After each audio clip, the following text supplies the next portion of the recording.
Ladies and gentlemen, our headlines for tonight: appeal for reassessment of special model school, and the Sarawak Teachers Union seconds the motion. And on world news, an apocalyptic wildfire terrorizes Hawaii. With me, Yusuf Shukri for TVS Nightline. Let us begin.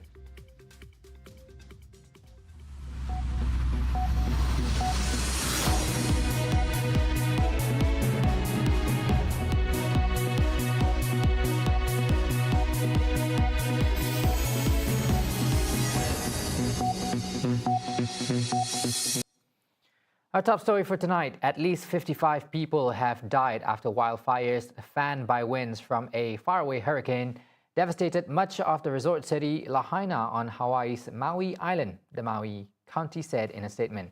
Multiple neighborhoods were burned to the ground as the western side of the island was nearly cut off, with only one highway open and thousands to evacuate as officials told of widespread devastation to Lahaina, its harbor and surrounding areas.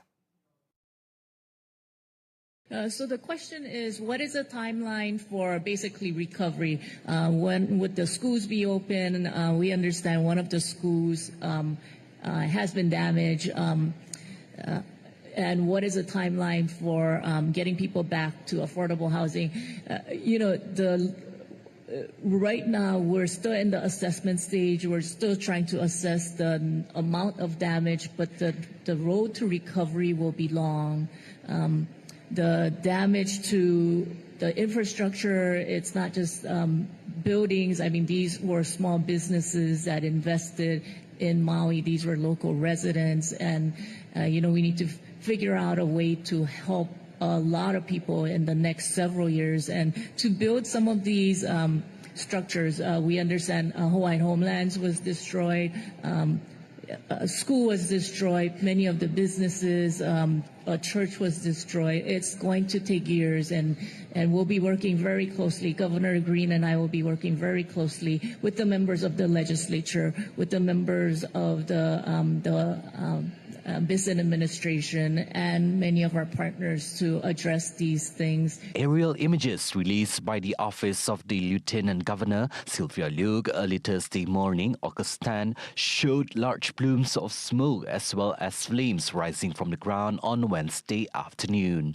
Some people fled into the ocean to escape the smoke and flames. Officials said the winds from Hurricane Dora, hundreds of miles to the southwest, had fanned the flames across the state. Hawaii's Lieutenant Governor, Sylvia Luke, told a press conference officials were still assessing the damage. The Ministry of Education urged to reassess initiative for special model schools targeting impoverished students. Deputy Minister of Education, Innovation and Talent Development, Dr. Anwar Rapai, emphasizes the importance of prioritizing constructive solutions to support students in need before finalizing such a critical decision. If I were given to say, I would not agree that we should form sekolah untuk pelajar miskin di negara kami. We should have another way, different methods to address pelajar miskin. There's a lot of ways to help them. Not building a school. Sekolah dah banyak sekolah daif belum dibuat, belum di-repair. We ada special school for them. Because I don't think parents would like to send to their school which will signify a school untuk pelajar miskin. It doesn't seem that nice to me. Number one. Number two, it gives them a very narrow window for them to compete with the rest of the world. Mind you, a lot of these children from the poor families, they are more timid. They are really not able to bring up themselves. He said this in his speech at the Sarawak English Language Education Symposium, SALAS 2023, in Cebu on Friday. The Nangka Assemblyman highlighted alternative measures like dedicated transportation and expanded hostels to aid underprivileged students. The Sarawak government has successfully implemented these strategies. The introduction of an international school aims to provide exceptional rural B40 students with the opportunity to study alongside international peers. On the contrary, the Sarawak Teachers Union STU argued that the special model school has the potential to diminish dropout rates in rural areas. Its president, Colin Babat, expressed hope that the school's establishment will translate into tangible outcomes instead of being a merely to impress the targeted group. Dan kita berharap penubuhan sekolah baru ini bukan sahaja menekankan aliran sains dan asrama penuh sahaja, malah pendidikan berbentuk teknik dan vokasional juga perlu dititik beratkan. Kerana pelajar luar bandar yang tercicir adalah pelajar yang lebih berminat bidang kemahiran tangan. At the same time, he stressed the essentiality of collaboration between students and teachers to ensure educational excellence in accordance with the national education philosophy. Hence, he asserted that preference should be accorded to teachers hailing from Sarawak who comprehend the unique learning context of rural school environments. STU menekankan pemilihan guru haruslah di kalangan penduduk-penduduk tempatan yang mempunyai kemahiran dan juga mereka sudah bersedia untuk mendidik pelajar-pelajar yang tercicir dalam bidang kemahiran-kemahiran yang diperlukan. He also hopes the establishment of the special model school to be equipped with complete facilities and comfortable residences for students and teachers. He believed that the approach taken by the Ministry of Education will contribute in producing quality students who are able to compete at the international level.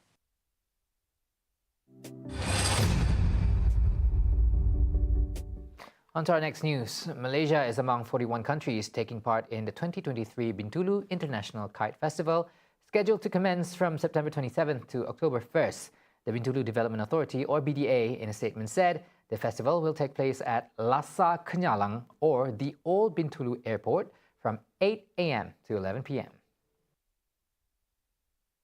The statement was released following a steering committee meeting for the 2023 Borneo International Kite Festival, chaired by its general manager, Dato' Muhammad Yaakob Kari, in Bintulu recently. The festival will offer business opportunities to entrepreneurs and small businesses, which will indirectly promote traditional food products and local crafts. Many exciting activities await visitors to the festival, including hawker stalls and stage performances at night. Political stability and unity is crucial to ensure the growth of the economy. State Deputy Minister of Women, Childhood and Community Wellbeing Development Sarawak, Datuk Rosie Yunus, said a harmonious environment driven by unity is an attractive prospect for potential investors. Di Sarawak, kita si gaduh berkelahi tapi kita gaduh bekerja. Bekerja untuk memastikan perpaduan tetap utuh, politik kita stabil, ekonomi kita stabil. Ialah yang kita lihat ini tu, ya. Penjanaan ekonomi yang terus meningkat dari tahun ke tahun akan membolehkan hasil tersebut dinikmati oleh rakyat dan akan terus dapat membangun negeri kita. Jadi sebenarnya kita perlu kestabilan politik. Jadi bila politiknya stabil, dapatlah kita bekerja dengan bagus, pelabur datang. Jadi dengan keadaan sedemikian, maka ekonomi kita meningkat. Ekonomi meningkat akan balik lagi bantuan dan sumbangan pembangunan untuk rakyat lagi. Ya, jadi yang kita mahu ini tu. She said this when speaking at the 2023 state-level Kembara Merdeka Jalur Gemilang program KMJG at the Sarawak Islamic Complex, Miri, on Thursday. Meanwhile, Rosie said the theme of this year's National Day and Malaysia Day is seen as the leaders and people's aspiration and commitment to emerge as a united nation. Daripada kita pun, maka terpupuklah semangat sedemikian, faham memahami, saling hormat menghormati, maka timbullah perasaan kebersamaan dan seterusnya kepada perpaduan. Ya. Jadi kita harus juga memastikan bahawa ini akan terus dinikmati oleh kita, rakyat kita di Sarawak, rakyat kita di Malaysia. Jadi kalau dulu sebelum tu peranan pemimpin sebelumnya, peranan kita yang ada tu lagi untuk memastikan ianya terus dimantapkan. Jadi perpaduan akan terus dimantapkan agar pembangunan juga dapat dirancangkan, ya. KMJG-23 will depart from Kuching on August 8, involving the Department of Information, Japan, Kuching and Miri District Police Headquarters, as well as the Malaysia Communications and Multimedia Commission, MCMC, to go on a tour to every corner of Sarawak, culminating in Lawas on August 13th. The convoy will then cross the Sarawak border to Sipitang in Sabah, meeting up with Japan Sabah's KMJG convoy in efforts to spread messages of nationalism to the people.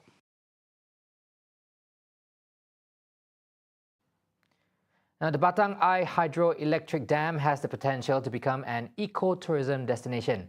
Lubo Antu Member of Parliament Roy Ginkoi asserts this could indirectly unveil avenues to enhance local socio-economics. Roy explained that the dam provides access to the entirety of the local Lubo Antu district, enabling locals to dabble in the ecotourism industry. And in the meantime, he also informed that the Deputy Prime Minister Datuk Seri Fadilah Yusof often promotes palm commodities overseas to improve the country's economy and to benefit palm commodity businesses.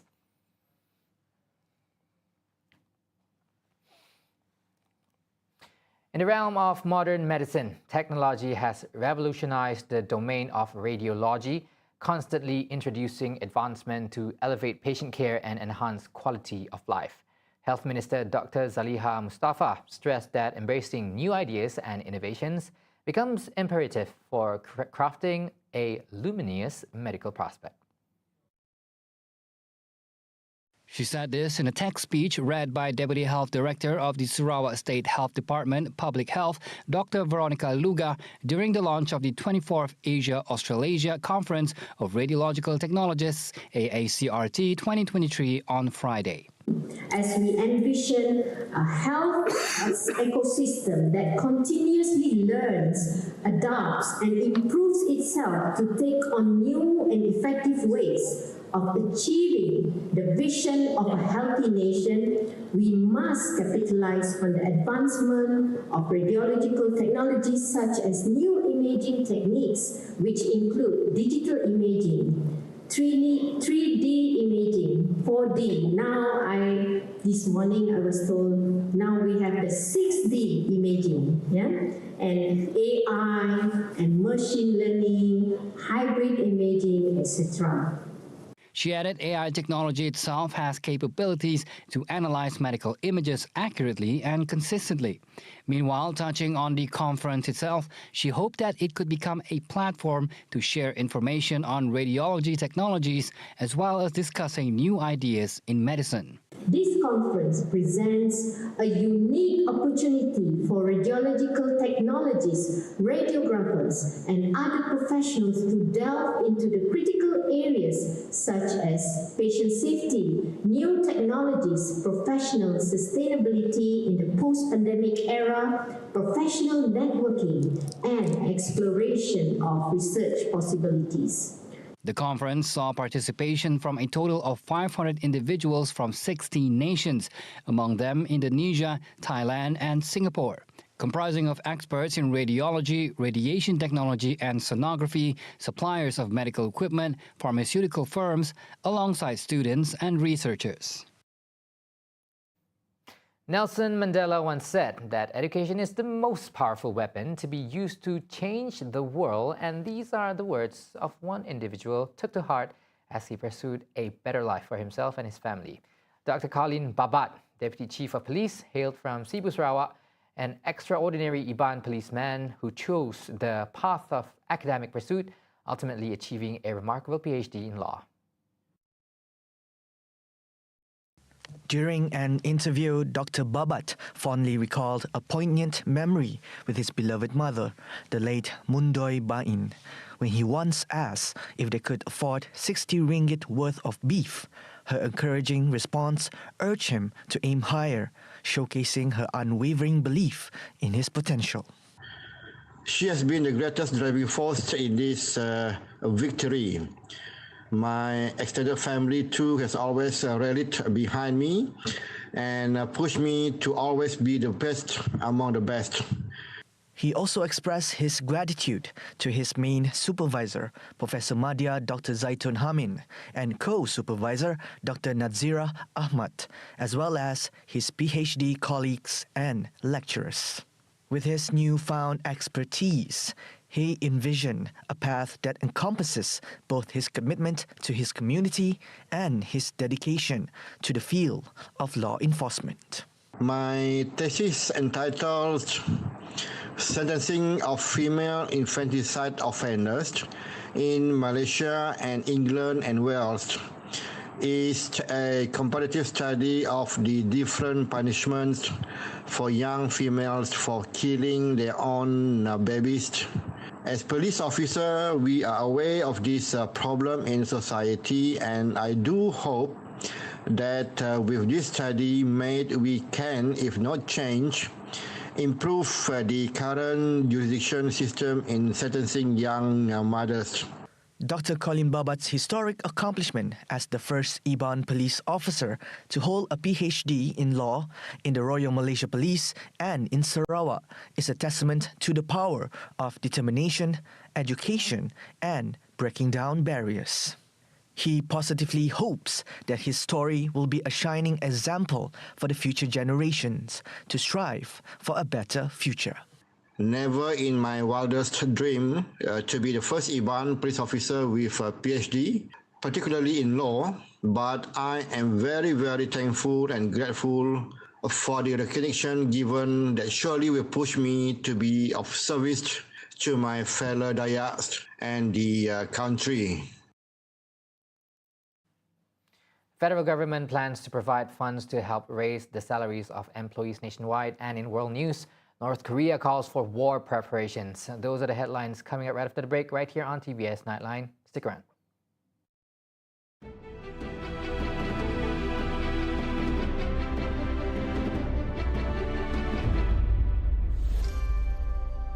Pertanian dan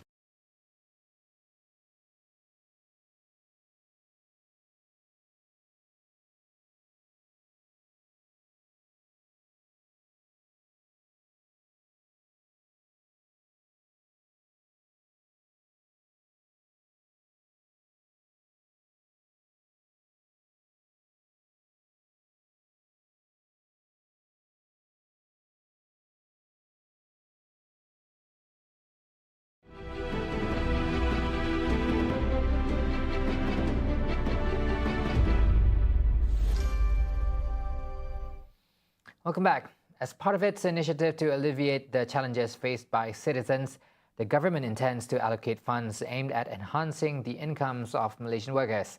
Prime Minister Datuk Seri Anwar Ibrahim expressed that this measure is temporary and aims to bridge the gap until a comprehensive assessment of civil servants' salaries and retirement plans, expected next year, is concluded.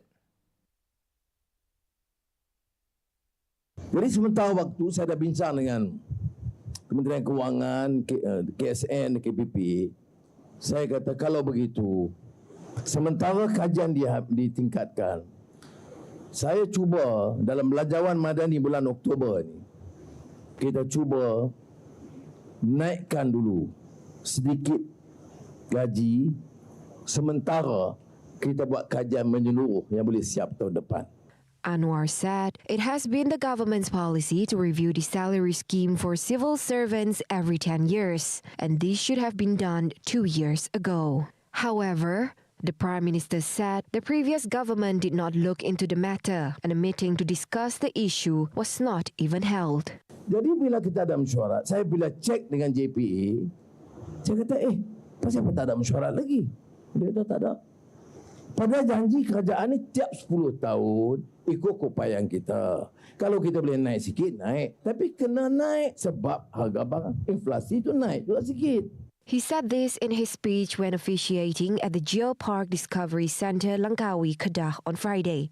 On July 13, the Prime Minister said there has been a proposal to improve the civil servant salary scheme in stages based on the country's economic capabilities, and this would be discussed in a meeting with the KSN Tan Sri Muhammad Zuki Ali and KPPA Dato Dr. Zulkifli Mohammed.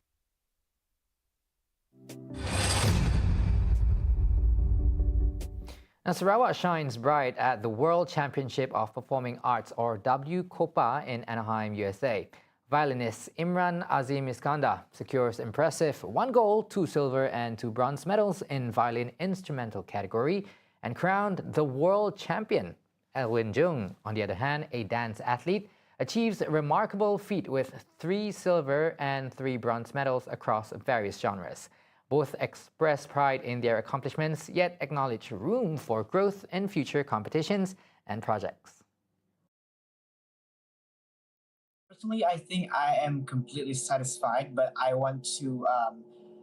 still want to try to improve my technical playing in terms of that aspect. To get gold next time. So with each competition, I aim to refine my skills, learn from every experience and aim for higher honors in the future.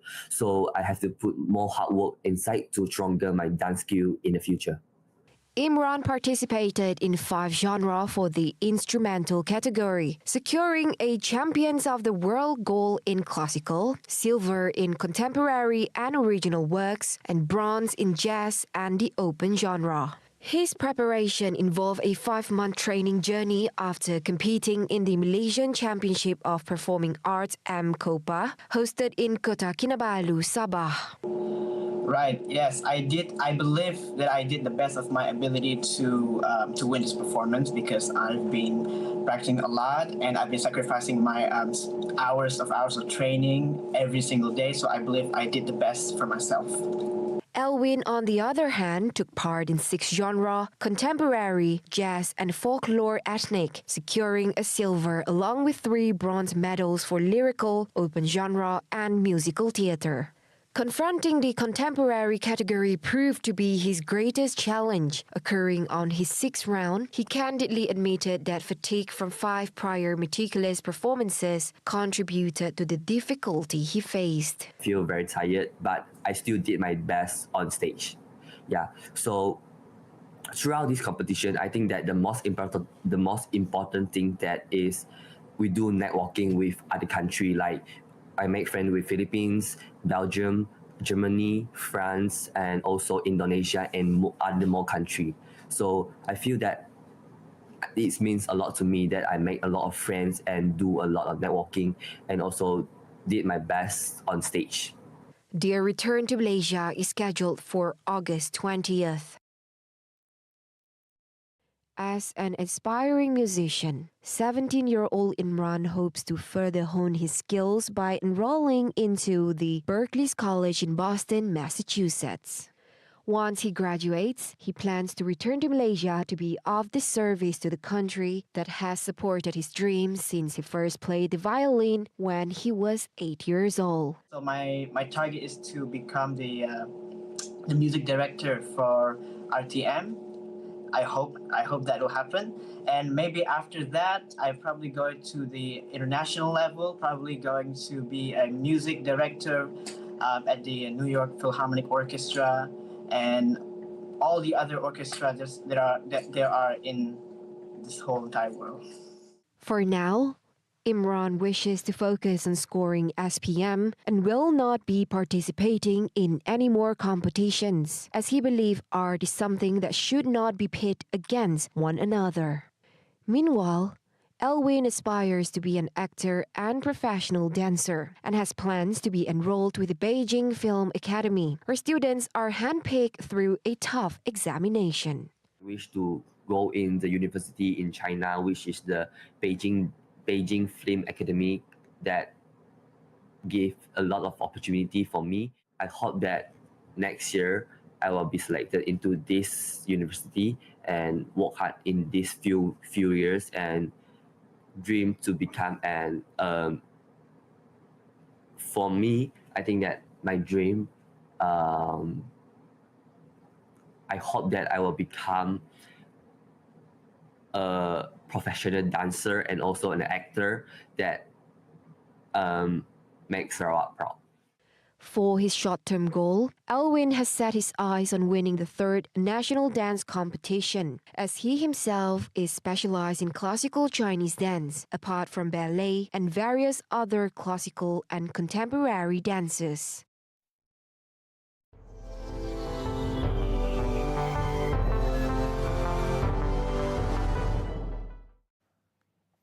Now, North Korean leader Kim Jong-un replaced the military's top general and called for more preparations for the possibility of war, a boost in weapons production and expansion of military drills. The North's state-run television KRT reported on Thursday, August 10th. Kim made the comments at a meeting of the Central Military Commission, which was held on Wednesday, August 9, and discussed plans for countermeasures to deter North Korea's enemies, which it did not name. Photos released by KRT showed Kim pointing at Seoul and areas surrounding the South Korean capital on a map. General Ri Yong-gil was named to replace the military's top general, Chief of the General Staff, Park Soo-il, state media reported without elaborating. It was unclear if Ri would retain his role as defense minister. Kim also set a target for the expansion of weapons production capacity, the report said, without providing details. Last week, he visited weapons factories where he called for more missile engines, artillery, and other weapons to be built. Now, Russia has launched its first moon landing spacecraft in 47 years in a bid to be the first to reach the lunar South Pole, a region believed to hold deposits of water ice. Russia's space agency stated that the moon lander is due to touch down on the moon on August 23rd. A Soyuz 2.1V rocket carrying the Luna 25 craft blasted off from the Vostochny Cosmodrome, roughly 5,550 kilometers east of Russia's capital, Moscow. The Russian lunar mission, the first since 1976, is racing against India, which sent up its Chandrayaan-3 lunar lander last month, and more broadly with the United States and China, which both have advanced lunar exploration programs.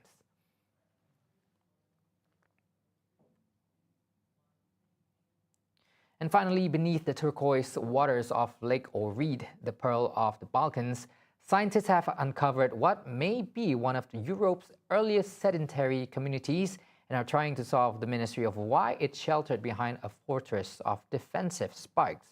It was further reported that a stretch of the Albanian shore of the lake once hosted a settlement of stilt houses some 8,000 years ago, prompting archaeologists to believe that it is one of the oldest lakeside villages in Europe discovered to date. Meanwhile, radiocarbon dating from the site puts it at between 6,000 and 5,800 BC. Au nord des Alpes, les sites les plus anciens datent autour de 4000 avant Jésus-Christ. Au sud, dans les lacs alpins italiens, autour de 5000 avant Jésus-Christ. Et ici, dans les Balkans, on peut compter entre 5800 et peut-être 6000 avant Jésus-Christ. Donc ce sont les plus anciens sites lacustres en Europe. On avance très doucement, avec beaucoup de précautions. Et aussi, à la fin, on voudrait comprendre la structure des sites. Et on peut clairement dire que ces sites ne sont pas seulement intéressants pour la région ici, mais pour tout le sud-ouest de l'Europe. Donc, ce sont des sites clés pour la préhistoire et pour les... Meanwhile, the most ancient other such villages were discovered in the Italian Alps and date to around 5000 BC. Hafner and his team of Swiss and Albanian archaeologists have spent the past 4 years carrying out excavations at Lin on the Albanian side of Lake Orid, which straddles the mountainous border of North Macedonia and Albania. The settlement is believed to have been home to between 200 and 500, with houses built on stilts above the lake's surface or in areas regularly flooded by rising waters. See the world closer with TVS as we bring you the latest news updates both locally and internationally. For more headlines anytime, anywhere, just head on to our website at www.tvstv.my or follow us on our social media platforms. And that's all the time we have for tonight's TVS Nightline. Once again, I'm Yusuf Shukri. Thank you for watching and good night.